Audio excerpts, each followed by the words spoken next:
নমস্কার বন্ধুরা, আজ আমি নিয়ে এসেছি গাঠি কচুর দারুণ টেস্টি একটি নিরামিষ রেসিপি। একবার আমার মতো এইভাবে বানিয়ে দেখুন, গরম ভাতের সাথে অসাধারণ লাগে খেতে। আশা করছি আজকের এই নিরামিষ গাঠি কচুর রেসিপিটি আপনাদেরও ভীষণ ভালো লাগবে। চলুন তাহলে দেখে নেওয়া যাক।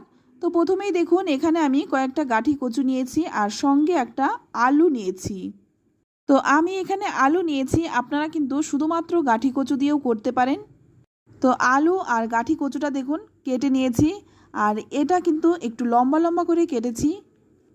যেভাবে আলু কেটেছি সেভাবেই কিন্তু কচুটাও কেটেছি। তো আপনারা কিন্তু আপনাদের পছন্দ অনুযায়ী কেটে নেবেন। আলু আর কচুটা কাটার পরে কিন্তু খুব ভালো করে কচলে কচলে ধুয়ে নিয়েছি। এবার দেখুন, এর মধ্যে দিয়ে দিচ্ছি স্বাদ মতো লবণ, দিয়ে দিচ্ছি হলুদ গুঁড়ো। এখানে কিন্তু আমি হাফ চামচ হলুদ গুঁড়ো দিয়েছি। এবার দিয়ে দিচ্ছি লঙ্কার গুঁড়ো। এটা কিন্তু আমি ঝাল লঙ্কার গুঁড়ো দিয়েছি, আপনারা চাইলে কিন্তু কাশ্মীরি লঙ্কার গুঁড়োটাও এখানে দিতে পারেন। তো এবার এখানে দিয়ে দিচ্ছি 1 চামচ বেসন। বেসনটা দিয়ে খুব ভালো করে আলু আর কচুর গায়ে মেখে নেব, যাতে বেসনটা খুব ভালো করে লেগে যায়। তাই খুব ভালো করে মেখে নেব। তো দেখুন, খুব ভালো করে মেখে নিলাম। অপরদিকে কড়াই গরম করে নিয়ে এর মধ্যে দিয়ে দিচ্ছি 2 চামচ সর্ষের তেল। রান্নাটা আমি সর্ষের তেলেই করছি। সর্ষের তেলে করলেই কিন্তু এই রান্নাটা খেতে বেশি ভালো হয়। এবার মেখে রাখা আলু আর কচুটা ভেজে নেব। তেলটা কিন্তু অবশ্যই খুব ভালো করে গরম করে নিতে হবে। 3-4 মিনিট এইরকমভাবে নাড়াচাড়া করে তারপর একটা ঢাকা দিয়ে ভাজবো। এতে করে কিন্তু আলু আর কচুটা নরম হয়ে যাবে। এটা ভাজা হতে থাক। এদিকে আমি একটা প্লেটের মধ্যে নিয়ে নিচ্ছি 1 চামচ কালো সর্ষে, সঙ্গে দিয়ে দিচ্ছি 1 চামচ হলুদ সর্ষে বা সাদা সর্ষে। এবার 2টো কাঁচা লঙ্কা দিয়ে এটা আমি বেটে নেব। তবে আমি কিন্তু এটা শিলপাটায় বেটে নিচ্ছি। আপনারা চাইলে কিন্তু অবশ্যই মিক্সিতে বেটে নিতে পারেন। অল্প মশলা বলে আমি শিলেই বেটে নিচ্ছি। এবার এখানে দিয়ে দিচ্ছি সামান্য একটু লবণ। লবণটা দিয়ে এবার আমি বেটে নেব।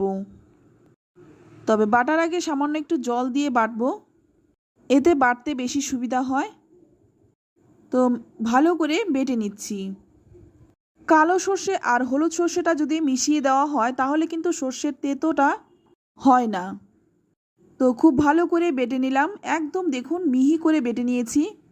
এইবার এর মধ্যে দিয়ে দেব 2 চামচের মতো নারকেল কোড়া।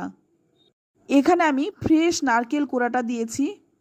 তবে আপনারা কিন্তু চাইলে বাজারে যে শুকনো নারকেলটা পাওয়া যায় সেটা কিছুক্ষণ ভিজিয়ে বেটে নিতে পারেন। তো আমি কিন্তু সর্ষে আর নারকেলটা একই সঙ্গে মিশিয়ে বেটে নিচ্ছি। খুব মিহি করে বেটে নেব। তো দেখুন বাটা হয়ে গেছে, এবার তুলে নিচ্ছি। সম্পূর্ণ মশলাটাই বেটে তুলে নিলাম। এইদিকে যে কচু আর আলুটা আমি ভাজছিলাম সেটা কিন্তু মাঝে মধ্যে ঢাকনা খুলে নেড়েচেড়েও দিয়েছিলাম। অবশ্যই কিন্তু মাঝে মধ্যে ঢাকা খুলে নেড়েচেড়ে দেবেন। এখন দেখুন আলু আর কচুটা কিন্তু ভাজতে ভাজতে অনেকটাই নরম হয়ে গেছে। আর এটা কিন্তু অবশ্যই ভালো করে ভেজে নেবেন, তাহলেই কিন্তু এর আসল স্বাদটা পাওয়া যাবে। তো দেখুন ভাজা হয়ে গেছে, এবার তুলে নিচ্ছি। তো তুলে নিলাম। এবার ওই কড়াইয়ের মধ্যেই দেখুন একটু তেল রয়েছে, তার মধ্যে আমি আর 1 চামচ তেল দিয়ে দিলাম। ফোড়নে দিয়ে দিচ্ছি হাফ চামচ কালো জিরে, আর দিয়ে দিচ্ছি 2টো শুকনো লঙ্কা। কালো জিরে আর শুকনো লঙ্কাটাকে একটু ভেজে নেব। তো ভাজা হয়ে গেলেই এর মধ্যে দিয়ে দেব একটা মিডিয়াম সাইজের কুচনো টমেটো। টমেটোটা একটু তেলের মধ্যে নেড়েচেড়ে নিয়ে এর মধ্যে দিয়ে দিচ্ছি স্বাদ মতো লবণ আর সামান্য একটু হলুদ গুঁড়ো। লবণটা দেওয়ার কারণে কিন্তু টমেটোটা খুব তাড়াতাড়ি নরম হয়ে যাবে। আর লবণ কিন্তু আমি আগেও দিয়েছি, তাই সেই কথা মাথায় রেখে লবণটা দিয়ে দিলাম। এবার দেখুন টমেটোটা যখন নরম হয়ে যাবে তখন এর মধ্যে দিয়ে দিতে হবে বেটে রাখা মশলাটা।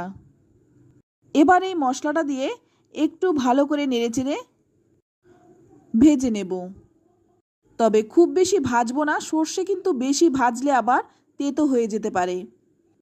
তাই 2 মিনিটের মতো মশলাটা একটু ভেজে নিলাম।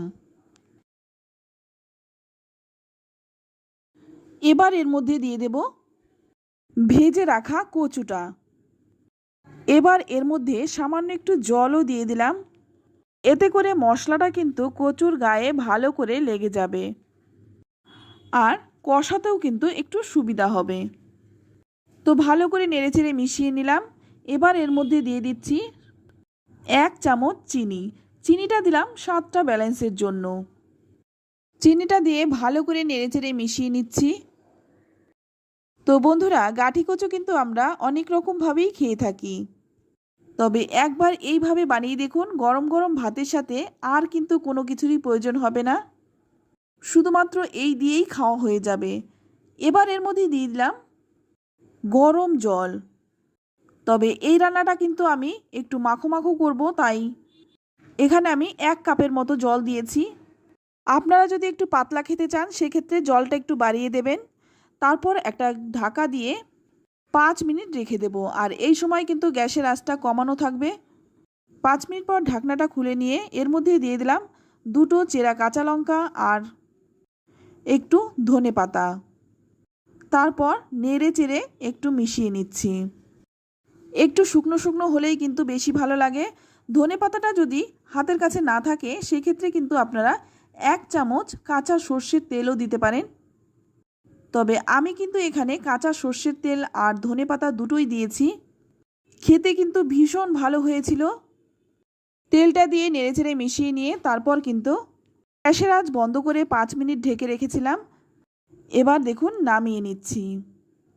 এটা দেখুন দেখতে যতটা সুন্দর, খেতেও কিন্তু ভীষণ ভালো হয়। এটা কিন্তু আপনারা গরম গরম ভাত, রুটি সব কিছুর সাথেই খেতে পারেন। তো বন্ধুরা, আমার এই সহজ সাধারণ গাঠি কচুর রেসিপিটি আপনাদের কেমন লাগলো অবশ্যই কমেন্টে জানাবেন। ভালো লাগলে লাইক, শেয়ার, কমেন্ট করতে একদম ভুলবেন না। আর আপনি যদি আমার চ্যানেলে নতুন হয়ে থাকেন চ্যানেলটা সাবস্ক্রাইব করে নেওয়ার অনুরোধ রইল। ভিডিওটি দেখে যদি আপনার ভালো লেগে থাকে আত্মীয় স্বজন, বন্ধুবান্ধবের সাথেও শেয়ার করতে পারেন। আজ এই পর্যন্ত, আবারও নিয়ে আসবো অন্য কোনো নতুন রেসিপি। সকলেই ভালো থাকবেন, সুস্থ থাকবেন। ধন্যবাদ।